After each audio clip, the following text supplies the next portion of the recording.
নমস্কার বন্ধুরা, আমার রান্না বান্না চ্যানেলে তোমাদের সকলকে স্বাগত জানাই। আজ আমি আলু দিয়ে রুই মাছের একটি ঝোলের রেসিপি বানাবো। আমাদের বাঙালি বাড়িতে প্রায় প্রতিদিনই কম বেশি রুই মাছের ঝোল হয়েই থাকে। তাই রোজকার মাছের ঝোলের একটু মশলা এদিক ওদিক করে রান্না করলে মাছের ঝোলের স্বাদই পাল্টে যাবে। আজ আমি সেরকমই একটি মাছের ঝোল রান্না করব।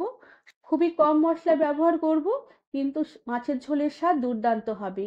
রেসিপিটি তোমাদের সম্পূর্ণ দেখার অনুরোধ রইল। আর রেসিপিটি ভালো লাগলে একটি লাইক, শেয়ার আর সাবস্ক্রাইব করে দেবারও অনুরোধ রইল। আমি এখানে 3 পিসের মতো রুই মাছ নিয়েছি। মাছগুলোকে বেশ ভালো করে বেছে ধুয়ে নিয়েছি। আর মাছে আমি নুন আর হলুদ মাখিয়ে রেখে দিয়েছি।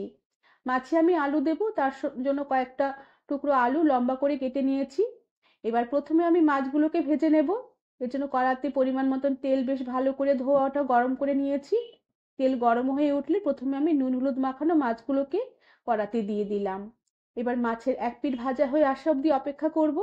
আর মাছের এক পিঠ ভাজা হয়ে এলে মাছগুলোকে সাবধানে কড়াতে উল্টে দিলাম।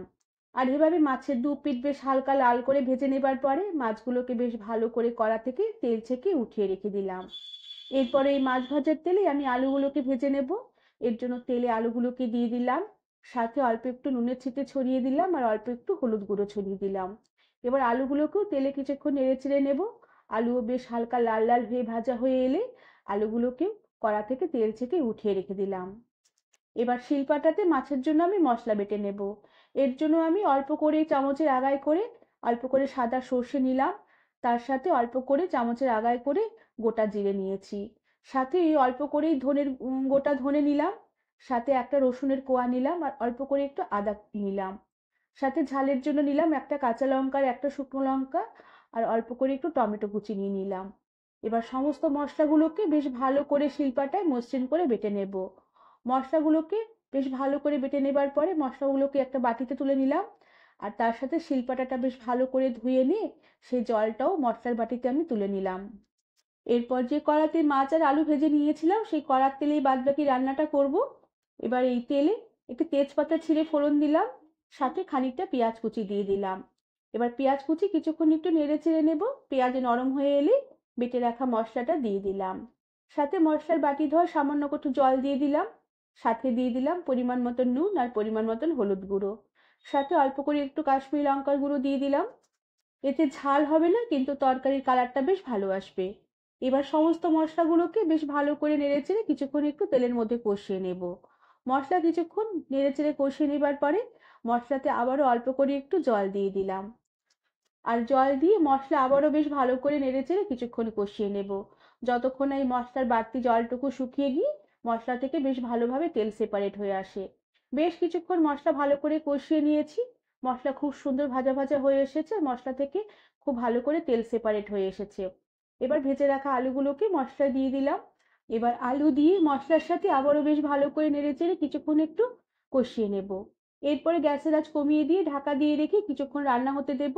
এতে মশলার ফ্লেভারগুলো আলুর মধ্যে বেশ ভালোভাবে ঢুকবে আর আলুটা তাড়াতাড়ি মচে গিয়ে সেদ্ধ হয়ে যাবে আর রান্নাটাও তাড়াতাড়ি হয়ে যাবে।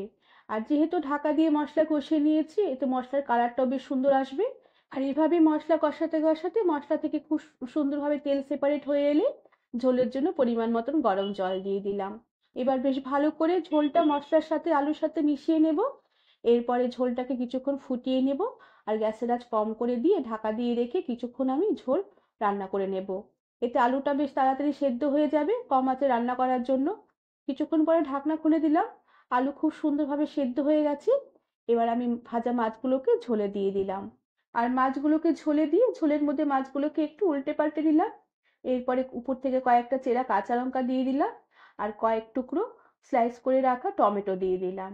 এবার বেশ ভালো করে নেড়েচেড়ে মিশিয়ে নিয়ে গ্যাসের আঁচ কম করে দিয়ে ঢাকা দিয়ে রেখে আরো কিছুক্ষণ মাছের ঝোল রান্না হতে দিলাম। তবে খুব বেশিক্ষণ আর মাছের ঝোল ফোটাবো না, মিনিট 3-4 মতন মাছের ঝোল ফুটিয়ে নেব। কেননা আলুগুলো খুব সুন্দরভাবে সেদ্ধ হয়ে গেছে। শুধু মাছ আর টমেটোগুলো কিছুক্ষণ ফুটিয়ে নেব যাতে একটু নরম হয়ে আসে। কিছুক্ষণ এভাবে মাছের ঝোল ফুটিয়ে নেবার পরে মাছগুলোকে আবার একটু ঝোলের মধ্যে উল্টে পাল্টে দিলাম। এই সময় ঝোলে নুনের পরিমাণটা একটু চেক করে নিতে হবে, যদি নুন লাগে এই সময় আরো একটু নুন দিয়ে দিতে হবে। আমার আর নুন লাগবে না, নুনের পরিমাণ আমি ঠিকঠাকই দিয়েছি। এরপর আমি গ্যাসের আঁচ বাড়িয়ে দিলাম। আর ফুল আছে মাছের ঝোলকে ফুটিয়ে নিয়ে একটু মাছের ঝোলটাকে একটু ঘন করে নিলাম। তোমরা এই সময় মাছের ঝোল কম বেশি ফুটিয়ে নিয়ে ঘন বা পাতলা রাখতে পারো।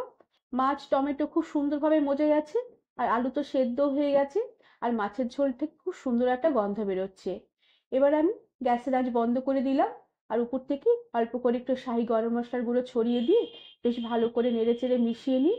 ঢাকা দিয়ে রেখে কিছুক্ষণের জন্য স্ট্যান্ডিং টাইমে রেখে দেবার পরে আমি সার্ভ করে দেব। বন্ধুরা, এভাবে তোমরা আলু দিয়ে রুই মাছের ঝোল সহজেই বানিয়ে নিতে পারবে, আর এভাবে বানালে মাছের ঝোলের অসাধারণ একটু স্বাদ হবে।